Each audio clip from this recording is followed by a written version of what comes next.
You know, we are actually kind of in the countdown to 2016, the end of 2016, which just saying that, quite frankly, is astounding because 9 months have flown by. But, Amir, what has been the most startling event of this year? I mean, we've had Brexit, we've had new Mideast activity, we've had Russian activity in the Middle East, we've had Turkey implode, there's more Israel isolation, there's more birth pangs. But what has been the most startling thing to you that's gone on here in this current year? Well, as the year 2015 came to an end, and I was praying and I asked God, what is your message for your people for 2016? And the Lord showed me that this is going to be a year of tribulations for the people of God. And tribulations in general. We've seen so many terror attacks and so many things that are happening both in Europe, Africa, Asia, and of course in America. But I think for me as an Israeli,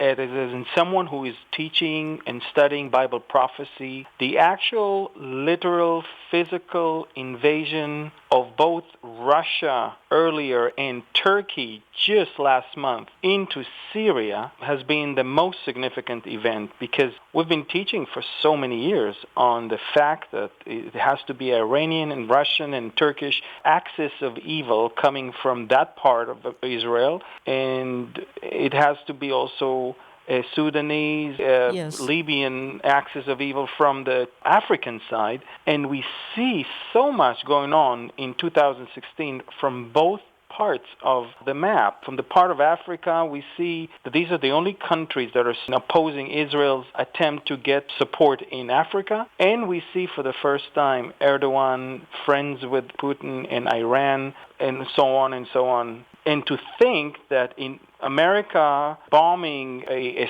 Syrian military camp, and by doing so it kills both Syrians, Iranian, and Russian soldiers, it's unheard of. It's something that brings us to the understanding that they're right at our doorpost, and that Ezekiel could have not been more accurate more imminent as it is now. Yeah, and I appreciate your updates on Facebook Live. And folks, you can learn a lot more about Amir. Just go to beholdisrael.org, beholdisrael.org, and you can find that on Facebook as well, and you'll get some updates, sometimes every few days, on some of the more stunning things that are going on in the Middle East. Let me just throw this question to Eric.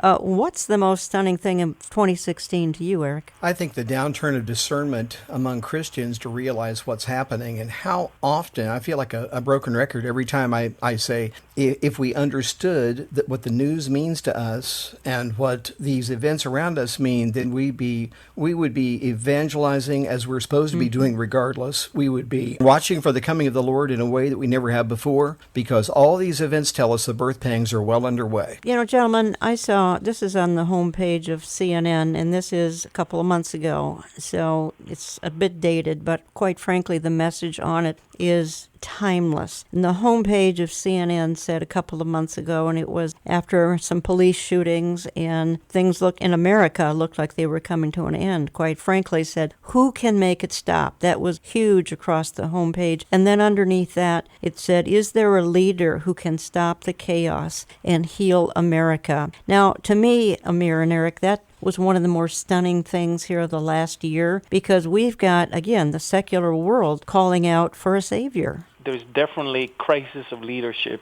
but at the same time, you see so much blindness in failing to understand that the current leaders are no good. So on one hand, everybody cries out for leadership. There's never been more violent time in the streets of Chicago as there are now, and there's never been so violence between African Americans themselves, and not to mention other things.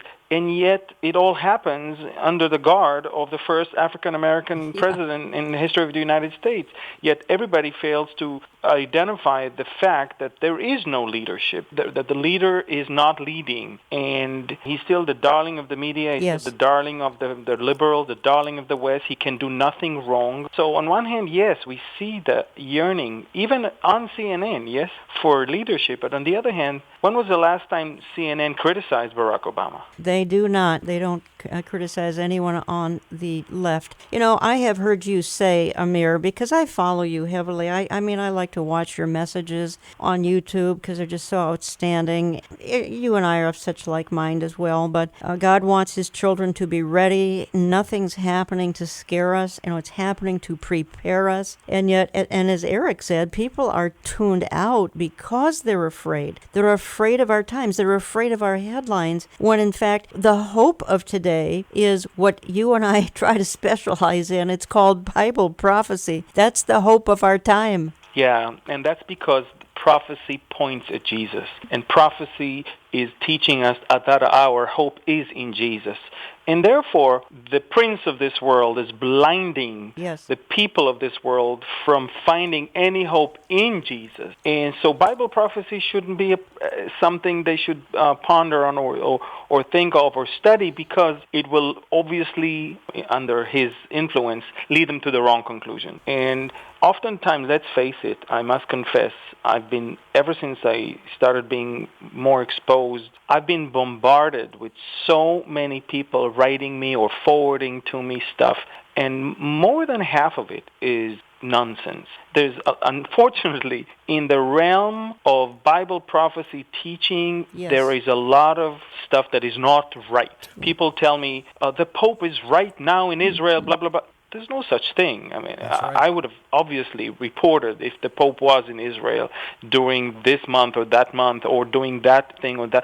But to think that there's so much deception even within the circle and the cycle of Bible prophecy teaching, this is the alarming thing for me. I think that people must be very careful who they listen to and what they read and what they find themselves involved with. Because what happens is, I believe the enemy is trying to inject so much deception there, so even the right people who are, more, I would say, reliable, would never be perceived as such. Well, the other thing that's going on, gentlemen, is a lot of controversy. And I mean controversy between brethren and conflict. I mean, we've got differences in how we interpret things, in other words, the timing of the rapture and other things. And I'm just seeing things get more contentious, more controversial, and I'm troubled by it. I really am. Me too. But I don't mind reasoning with someone who's, using Bible, but when false information is being injected, everybody is being discredited. You're listening to Understanding the Times Radio. I'm Jan Markell. I have on the line, actually, he's from the Netherlands today because he's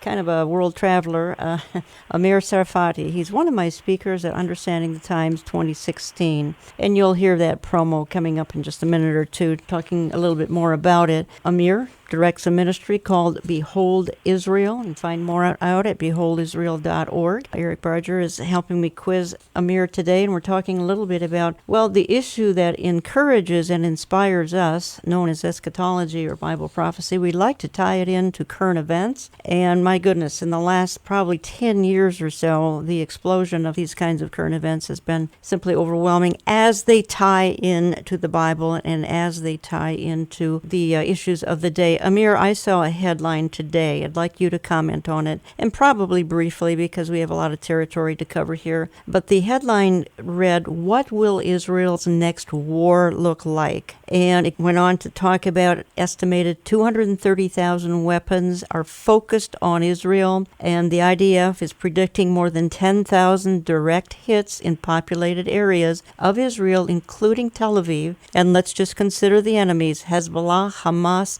Turkey, Iran, the Palestinian Authority. The article went on to say it's worse than ever before. How would you answer the question, what will Israel's next war look like? I must confess, the troublesome period that we're having or going through right now is not the number of rockets that are pointing at Israel. We've had it before. The problem is that today, when you have a weak White House and you have a dominant Russia and Iran and Turkey in the neighborhood, then the rules of the game are changing. Mm-hmm. Israel cannot do what Israel wants to do in order to defend itself the way we used to do things in the past. So I would say it's going to be very difficult to maneuver in a neighborhood that is so hostile right now, not only because of the terrorists around us, but because of the big countries that are harboring, sheltering, and providing those terrorist weapons and political shelter. But what could the next war look like? I mean, will it be like anything that's happened in the past? Well, no, it's not. If you read carefully Ezekiel, there is more than one hint that there might be even a use of unconventional weapons. Yes, exactly.